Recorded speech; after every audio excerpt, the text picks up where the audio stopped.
Fala pessoal, tudo em ordem com vocês? Sejam bem-vindos a mais um vídeo aqui no canal, onde a gente vai falar dos 5 erros graves na escrita de trabalhos científicos. E o quinto erro é fatal, é o pior deles, então fiquem até o final, já dê o seu like e também se inscrevam aqui no canal. Vou dar exemplos também com um trabalho real para vocês.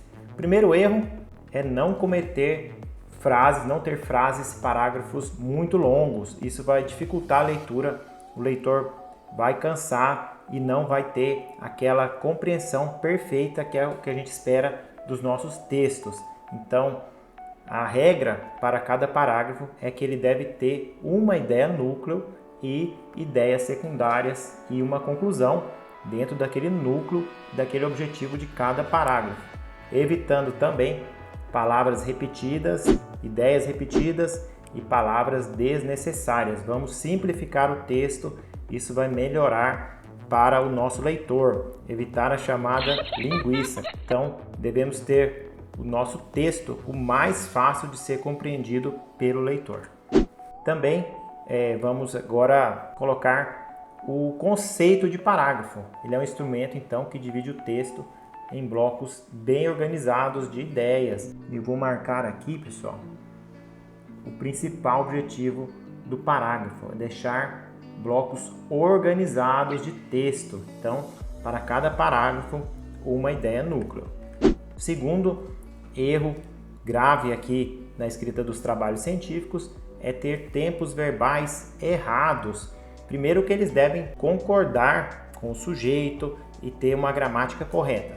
Também nós devemos ver os tempos se devem na verdade estar no passado, no presente ou no futuro. Para o passado, nós vamos apresentar o objetivo da pesquisa, o que motivou aquela pesquisa. Então, como exemplo, nós temos aqui, nesta pesquisa utilizou-se o estudo de caso. Os operários também relataram a dificuldade de uso, então os resultados que eu coletei eu vou apresentá-los no passado.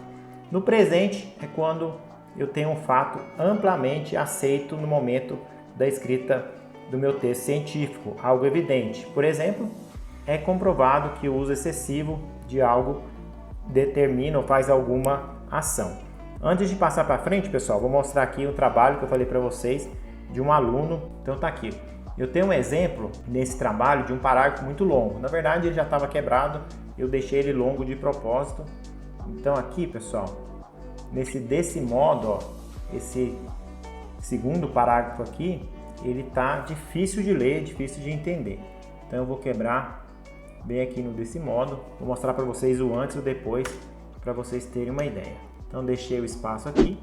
Quem não usa o Overleaf apenas para apresentar, é um editor LaTeX, ele tem a versão grátis, que é essa que eu estou usando, também tem a versão paga, em que você coloca aqui o seu texto e ele formata, te ajuda nessa formatação.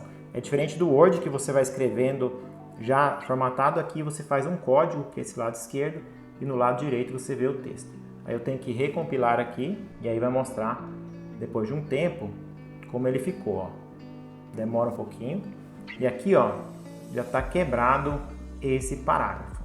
Outro problema aqui, pessoal, é que ele está apresentando o ciclo de Deming, vou falar isso em outro erro mais para frente, e não tem a referência, não tem onde o leitor procurar a respeito desse ciclo. Então, se ele não tem esse conhecimento prévio, que não deve ser obrigatório, você tem que sempre colocar a referência para onde ele deve encontrar aí a base para a leitura do seu texto. Então tá aqui, pessoal, mostrando na prática os benefícios de melhorar o texto científico. Voltando aqui para a nossa apresentação, no caso, o verbo no presente também é para fazer referências a elementos. Por exemplo, na tabela 4 é possível visualizar que o número, então você aponta para uma referência do seu próprio texto usando o tempo verbal presente. Já o verbo no futuro é para apresentar os trabalhos futuros e próximos passos, ou seja, é o tempo verbal que geralmente a gente vai usar menos no trabalho científico. No caso aqui eu tenho como exemplo esse trecho, serão analisados os dados coletados. Então, o que será feito? Então, logicamente, utilizar o verbo no futuro. O terceiro erro grave na escrita dos trabalhos científicos é não citar as fontes. Então, como eu já falei antes, mostrei ali, você tem que apresentar o conceito e também a fonte para que o leitor possa se aprofundar mais e também para que ele possa passar, na verdade, confiança e validade daquele trabalho, seu trabalho, para o leitor. Então, fornecendo evidências em que você se baseou, no caso, uma pesquisa sólida para desenvolver o seu trabalho. Geralmente a gente não pode citar, por exemplo, a Wikipedia, porque todo mundo pode ir lá e editar, ou um site que não tem validação. O importante é citar fontes como livros e pesquisas renomadas de revistas que vai dar uma maior, vai dar essa maior confiabilidade e confiança ao seu trabalho.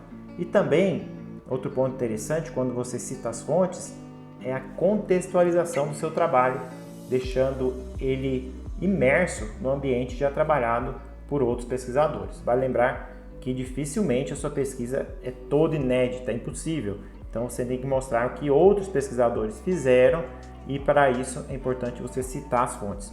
Quanto mais fontes você citar, vai demonstrar que você leu outros trabalhos, você se embasou, você conhece daquele ambiente, daquela área de pesquisa que você está trabalhando. O quarto erro grave para você não cometer nos seus trabalhos científicos é colocar referências incompletas.